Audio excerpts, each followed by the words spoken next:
The sheer amount of ultra-wide-angle lens options out there for APS-C can be overwhelming. It was only a couple of years ago that all we had was the Rokinon 12mm manual focus lens, and everyone loved it, and we were asking, will anyone else come out with anything better? Now, we have at least 6 really solid ultra-wide-angle lens options, and I guess we are adding number 7 today because this is the brand new Viltrox 9mm f2.8. This is part of their Air series. This one is designed for Sony APS-C, and as far as I know, this is the widest autofocusing lens available for APS-C, at least on the Sony side, but let me know if I'm wrong down in the comments. I can't think of another lens that's 9mm or wider, that's rectilinear, that still has autofocus. And the more impressive thing about this lens is the price. It's coming in at under $200 USD. However, with some promo codes, you can save even more money. So I'll do some research. I will link the best deal with the best promo codes down in the comment section. I'll pin a comment and then down in the description. So if you end up liking this lens for whatever reason you want to buy it, then check out those links down below. Now this video is sponsored by Viltrox, which means they are paying me to talk about this lens. However, I am treating this just like I do all of my other lens reviews. I'm going to show you the lens, I'm going to show you its performance, I will compare it to the Sony 11mm, and I will show you all of its flaws. I'm not going to withhold any of its flaws, I'm not going to hold back any of my critique. You will hear my opinion about this lens as well, and I'm going to be honest and forthcoming with you guys because my trustworthiness is the most important thing that I have on this channel. So let's begin. Physically, this lens is part of the Air series, so it has the same body as all of the other Air lenses, both full frame and APS-C. The build is just like the others, plastic and glass in construction. The weight is a very light 175 grams for both the E-mount and the X-mount versions. The rear features a metal mount with electronics, a USB-C port for firmware, and no weather sealing. The lens body is quite simple, no switches or buttons, just a manual focus ring that is smooth, well damped, and all electronic. Around the front is a modest front lens element, a bunch of specs, 58mm front filter thread, minimum focus of 0.43 feet, and APS-C frame. Inside there are 13 elements in 11 groups with several advanced elements and coatings and a 7-bladed aperture. The focus is handled by an STM or stepper motor. Now the applications for an ultra-wide-angle lens like this are pretty vast. You can shoot real estate, you can shoot ultra-wide architecture, you can shoot vast landscapes, you can shoot astrophotography, you can vlog and record yourself on trips. So let's take a look at some sample photos. Now these photos were taken from a mix of A6100 and A6700 images. All of them are JPEG straight out of those two cameras. Ready, set, go.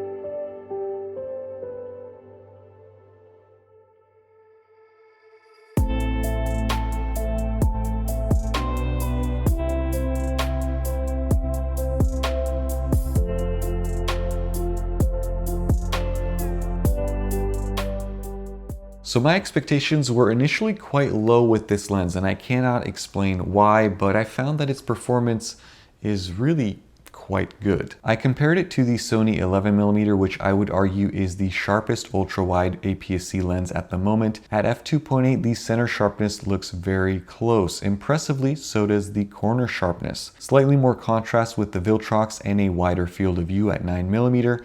Stop down to f8, you'll see more of the same. Good colors, excellent sharpness really across the frame from both lenses. Here at f2.8, I was expecting the Sony to show its superiority, but the Viltrox holds its own. In my eyes, they are equally sharp in the center and into the corners, but let me know what you guys think down in the comments. An odd thing that I did notice is the Viltrox has more vignetting when you stop it down, which shouldn't happen.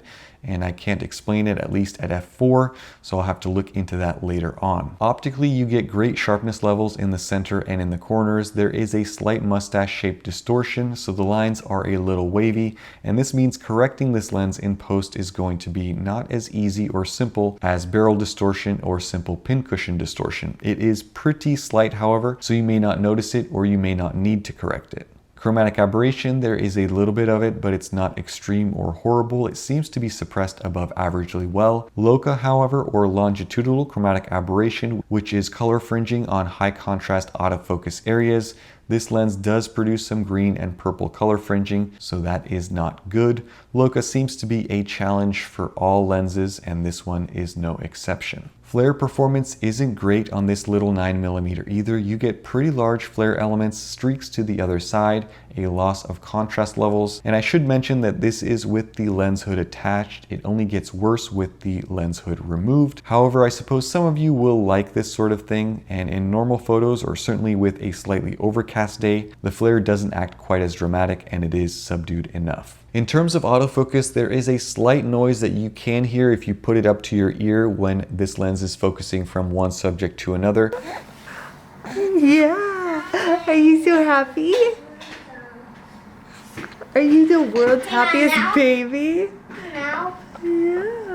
Accuracy is excellent, as is speed. In my over 100 sample photos and several hours of video, I didn't see any focusing issues at all, although I will say that ultra-wides are easier lenses to focus as compared to a super telephoto. Focus breathing performance isn't great. There is a bit of breathing here, as you probably would have expected for an ultra-wide lens. The minimum focus, however, is nice, as you can get some dramatic up-close shots and even some pretty smooth bokeh in the background if you shoot this way. This lens in many ways is an excellent vlogging lens, so if you travel and you want to record yourself and your surroundings, this might be a good option, and there are a few reasons for this. Now, this isn't going to give you the versatility of a zooming ultra-wide lens so that you can zoom in and show some close-up detail of some shots.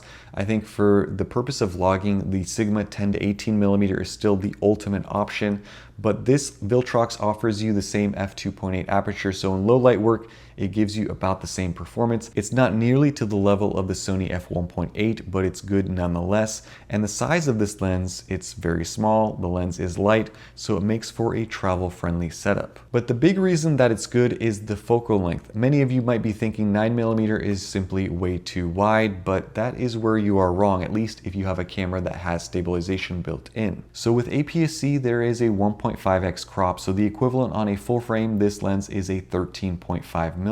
However, with active stabilization, such as what you get on the ZVE10 Mark II, there is an additional 1.5x crop, so what you get after all of that is a 20mm equivalent full frame field of view, and a 20mm equivalent is perfect for vlogging. So in my eyes, this is a great little lens. I don't think it's optically as pristine across the frame as the Sony 11mm or the Sigma 12mm f1.4, but it's really quite close to the performance of the Sony. I don't think it's as versatile as an ultra wide angle zoom such as the Sigma 10 to 18mm. I would rate all three of those lenses as optically superior. However, all three of those are pushing around $600 US price tags. This Viltrox at under $200 is less than 1/3 of the price. So if you have the money, go get one of those three more expensive lenses. You'll be very happy with them.